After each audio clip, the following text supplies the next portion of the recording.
See on nagu mingis mõttes nagu lauamäng, nagu reis ümber maailma, jah. Et alustad teed siit, sealt, ükskõik mis nurgast, jah. Ja või kas või kuskilt keskelt ja sa ikkagi, sul on mingid valikud vahepeal, sul on mingid segajad, rõõmustajad, unistusvabadusest mingist linnust lendata kõrgelt, on ju, ja samaaegselt mingid asjad kisuvad sind maa peale tagasi alati ja no see ongi sinu valik, noh, et see on nii huvitav, et su elu võib nagu muutuda ühest väikesest otsustest, eks ju. See ongi elu, et see on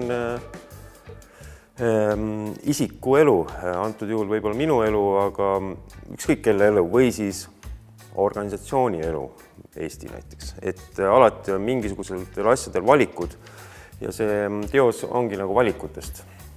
Ja natuke ta viib meid Eestisse ka, sest siin on siil, kes annab niisugust nõu, aga tegelikult siin on kaks siili, üks on udus ja teine on reaalne, et siis need mõlemad siilid tegelikult annavad nõu inimesele mingisuguse unistuse teel, noh, et ja see ongi see vabadus valida, kas sa lähed selle siili mõtte järgi või selle siili või hoopiski vaatad, kuidas lind lendab, siin on lind ka ja või noh, vaat see on selline väga tavaline elu mingis mõttes, et sul on alati valikud. Kuna see on hetkel kõige viimane töö, siis ta on kindlasti kõige parem nendest. See on nagu siis nagu koorekiht praegu hetkes ajas, aga noh, 10 aasta pärast ma teen tõenäoliselt panema.